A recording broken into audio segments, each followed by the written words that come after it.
So this is the Dell G5 15 SE. The SE stands for Special Edition.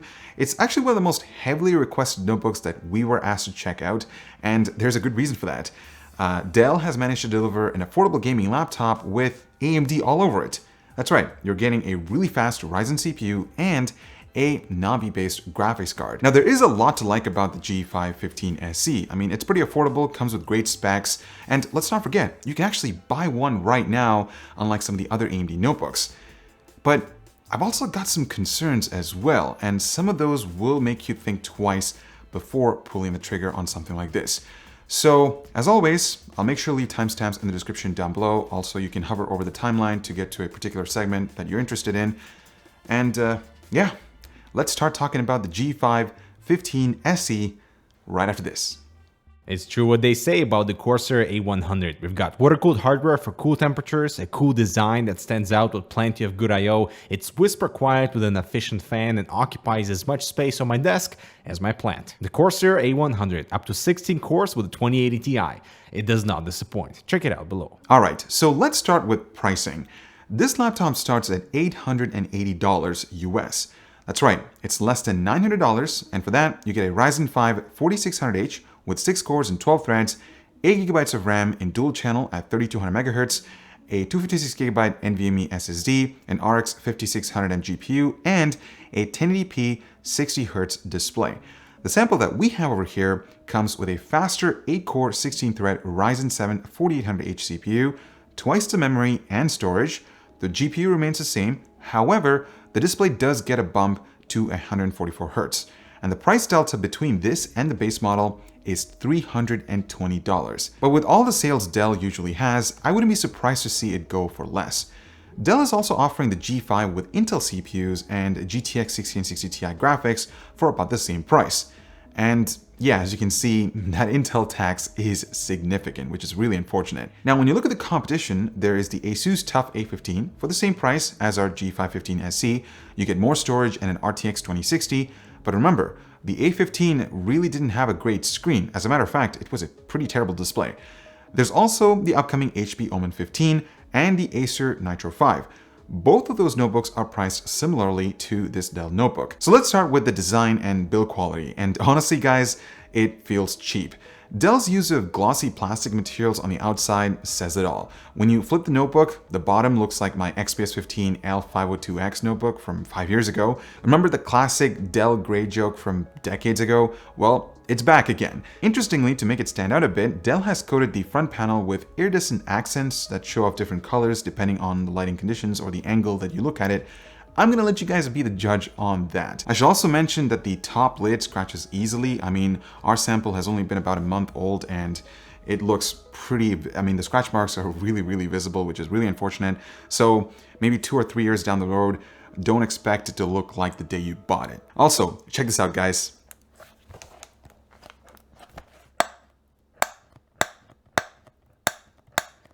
Like, this bottom panel sort of creates a squeaky noise when you're pressing it or when you're holding it in that mode.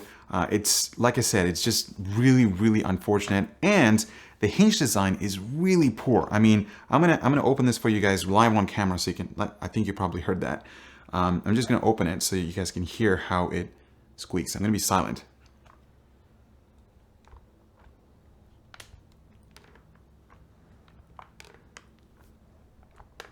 Like, I don't know if you can hear that or pick that up, but it's actually very noticeable. And the display also wobbles a lot, especially if you have this in your lap. I think this is a really poor hinge design in my opinion. It's also pretty thick, coming in at 0.85 inches, and it weighs a tad more than 5 pounds, so it's a little bit thinner, but heavier than the A15. The included power adapter is ginormous, guys. Seriously, this is one of the biggest adapters we've ever come across in the last year.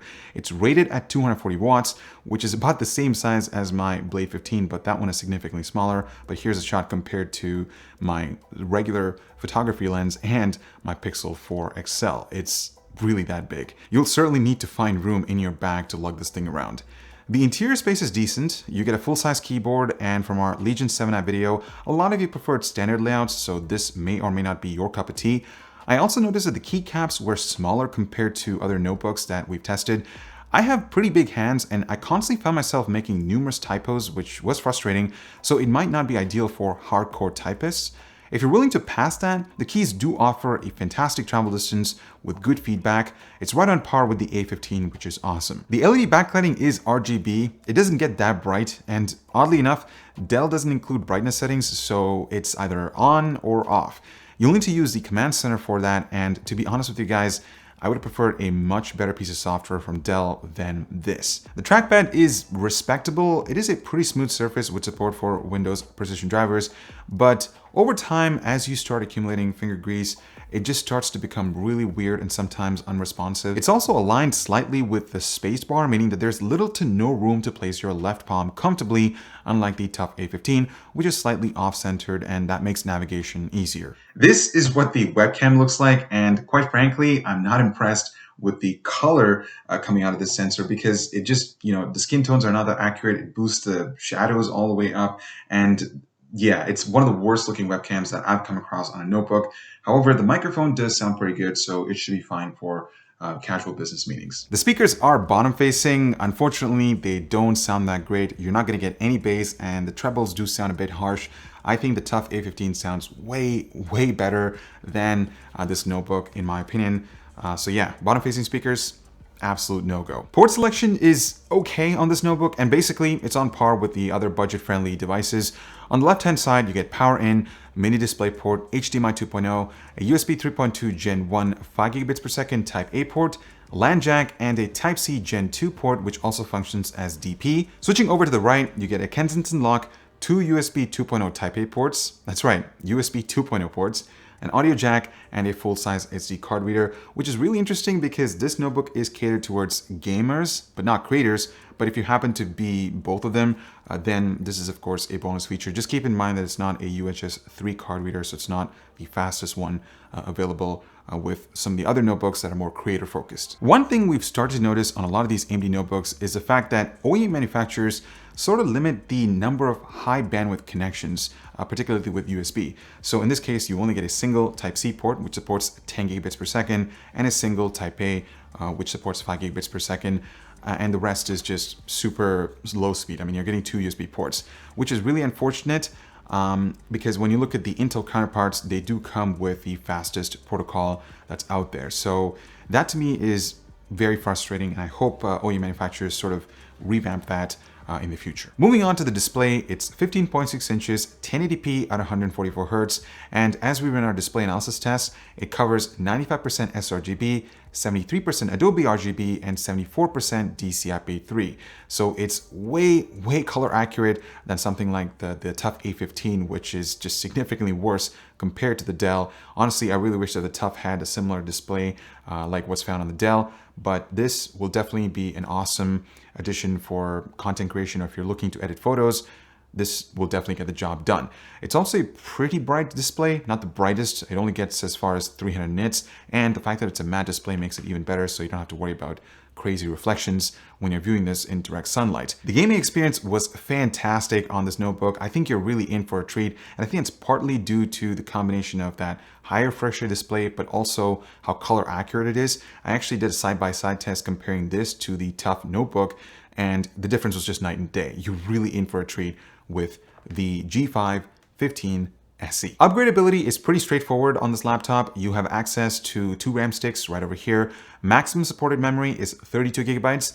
The primary M.2 drive is located right over here. It's a really fast drive. In fact, it's one of the fastest that we've seen on a gaming notebook within this price range. I believe Dell is using the Samsung PM991 NVMe SSD. There's an additional M.2 drive for expansion, which is nice.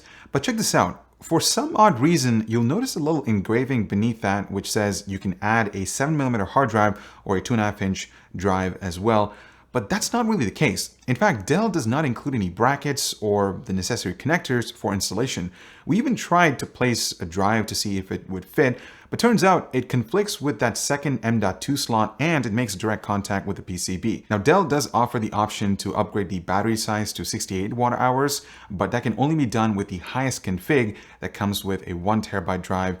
So you're gonna have to pay a little bit more to get that option. It doesn't really come with the lower end configs, which is just so bizarre. I honestly feel like the layout could have been a little bit more efficient, But yeah, to me, that was just super odd. Speaking of the battery, our sample comes with a 3-cell 51 watt hour unit, and it's not that great.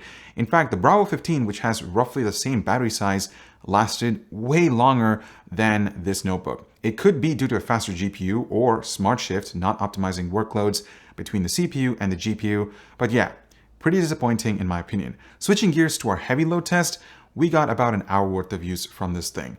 Now, moving on to performance, and one of the most important features of this notebook isn't its design or even the specs, but rather the addition of AMD's SmartShift technology.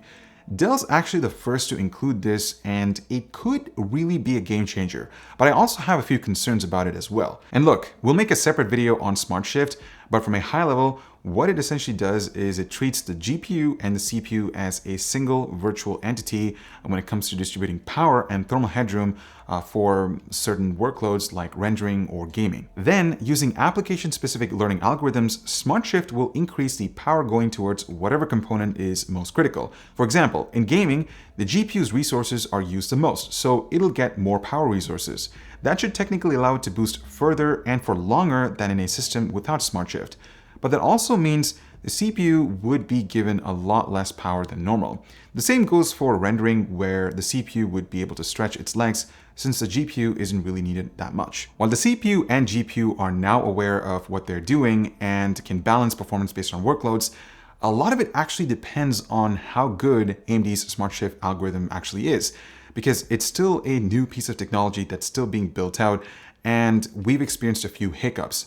For instance, the integrated GPU was being detected instead of the discrete graphics card, and vice versa. Another thing that you need to be aware of is that SmartShift is always on. There's no way to turn it off or modify it. In fact, there are some performance settings built into Alienware's command center, like high performance and balanced, but they absolutely don't do anything. It's SmartShift doing pretty much all the tasks 100% on this laptop. Now that could cause an issue for people who are willing to sacrifice acoustics for better temperatures and performance.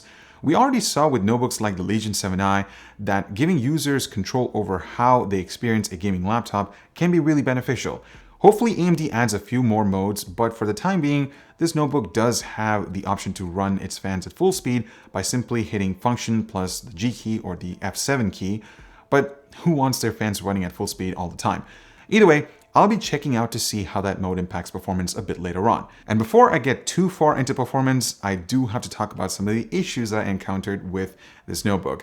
And to be honest with you guys, there were a lot when I received this notebook about a month ago, and I honestly felt bad for early adopters. There was an odd issue with Steam where the app ended up enabling the integrated graphics every few seconds. Even when I was gaming, that caused massive gameplay stutters as SmartShift disabled the discrete card for an instant to enable the onboard GPU. I also couldn't get Red Dead Redemption 2 or Warhammer 2 Total War to start, and even Premiere ended up oddly using the integrated graphics rather than the more powerful one. Temperatures also got crazy hot too. It all felt really unpolished. But then things have changed in a big way. A new Dell BIOS update and AMD driver rolled out this week and completely wiped out every one of those problems. So yeah, the Ryzen notebook ecosystem and specifically SmartShift are still going through some growing pains, and we had to retest all of our titles before putting together this video. So let's take a look at how this thing actually does on a daily basis. I wanted to kick things off with the acoustic performance, since the G5 15 SE is actually one of the quietest notebooks that we've tested. But remember this, since low fan speeds do come with some sacrifices, and with this system, there's just no way around that by changing performance modes. Exterior temperatures were pretty well managed too, but that's to be expected with such a thick boy chassis. Loading up a real-world Maya render shows the CPU speeds and temperatures starting off really strong, but gradually, ever so slowly, things start to change. So as I mentioned earlier, this is the quietest, or one of the quietest AMD notebooks that we've tested, but it also is one of the hottest running with that Ryzen 7 hitting almost 100 degrees by the end of the test. That impacted clock speeds too, and those were barely above 3.4 gigahertz at the end.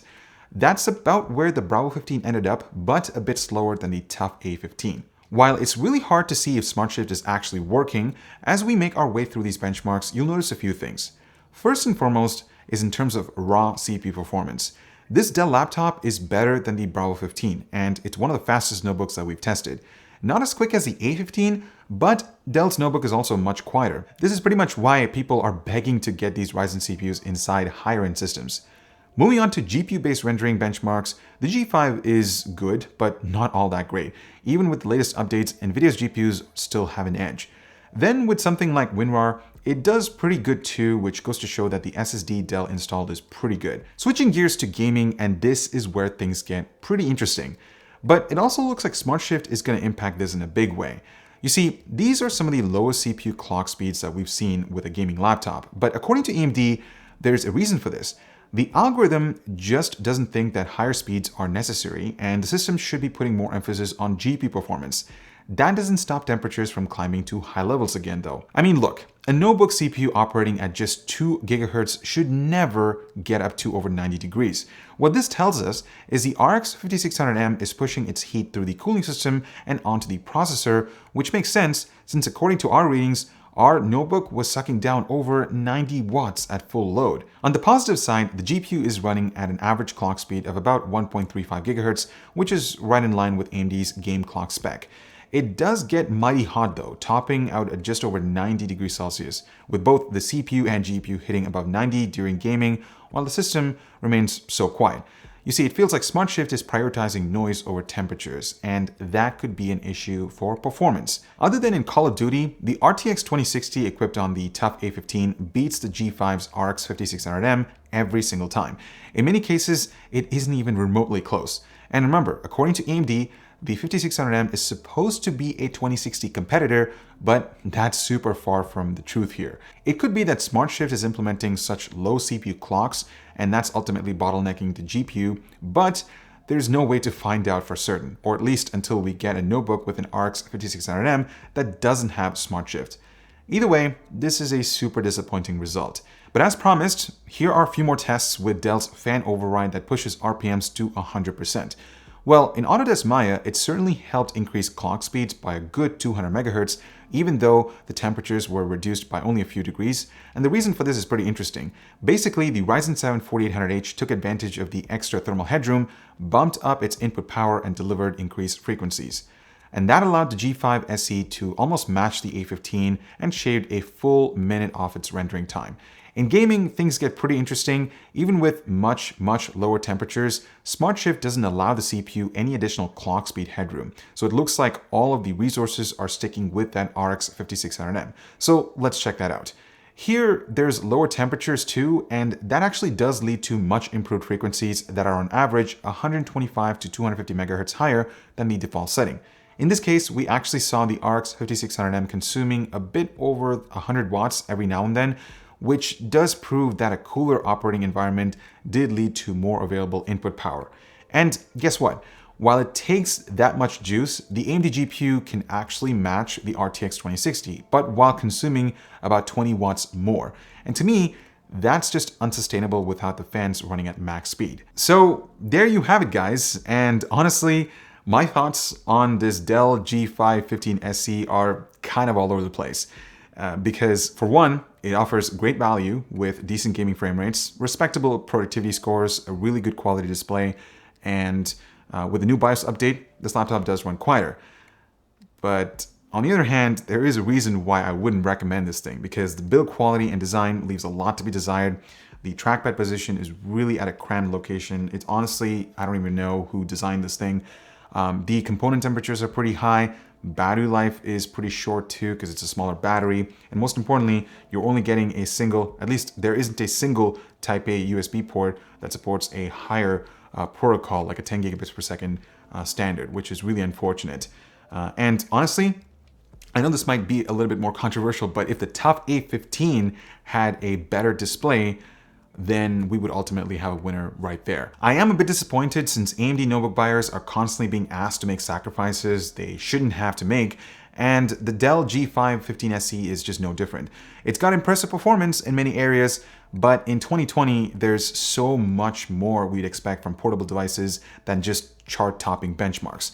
Now, if you can find this notebook for a really good deal, given how frequent Dell sales are, then this could be a great option, or you could just wait out to see what the next round of AMD notebooks could offer. So on that note, thank you so much for watching. Hope you were able to take away something from this video. Stay safe, spend responsibly, and I will talk to you guys in the next video.